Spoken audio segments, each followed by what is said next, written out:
The warmer weather we've seen this weekend, a sure sign summer is on the way, and with that comes summer vacations and summer travel. Questions, though, remain around the safety of the country's busiest airspace. We're talking about Reagan National Airport, of course. January's mid-air collision that killed 67 people was the topic of a multi-day testimony last week. Our Liana Golden is at the airport tonight with more on the continuous efforts to secure the skies. It's about that time of year. The drop-offs and pickups at DCA come and go just about as fast as the summer travel woes got here, from increased traffic to weather delays and a shortage of 3,000 air traffic controllers nationwide. It did take me longer than I thought to get to the airport. The flight was 4-hour delay, and then when I went to the rental car place, there was a line of 200 people. Across the river on Capitol Hill, I would like to know the answer to that question. If you'd share that with me too, I'd appreciate it. Department of Transportation Secretary Sean Duffy was questioned by Congress over the current restrictions for helicopters around DCA.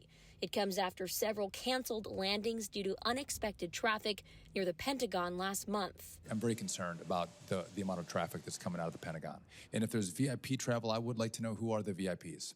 Who is traveling on these helos? Who classifies? The FAA is also promising fixes after a bombshell revelation into the communication systems between the Pentagon and DCA. Is it true that the hotline, the direct line between the Pentagon Air Traffic Control and the DCA tower, has been inoperable since March of 2022? Yes, sir, that is correct. As loved ones say their goodbyes, all eyes are on the changes ahead. You know, you've got a major city right here, you've got a river, you've got military installations, so there's a lot going on. It seems like it's time for an upgrade. Now, the $12.5 billion plan to overhaul the entire air traffic control system includes replacing antiquated telecommunications with new technology, replacing 618 radars and 25,000 new radios. All while a full NTSB report into January's mid-air collision is still underway, expected to come out later this year.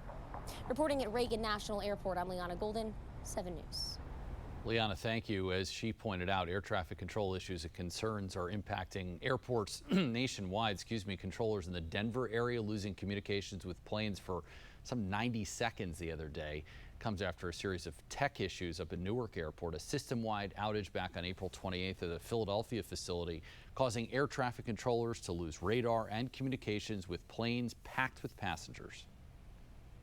What we have here really is radio failure that we've seen many times before, and we're going to see it again until we change things around. But it was a very orderly procedure in terms of backing it up. Because of technical and staffing issues, Newark has seen delays for weeks now. Just hours ago, the FAA warning travelers some arriving flights will be delayed for more than an hour because of staffing. The agency has been meeting with the airline, with United. Those meetings will continue until Thursday.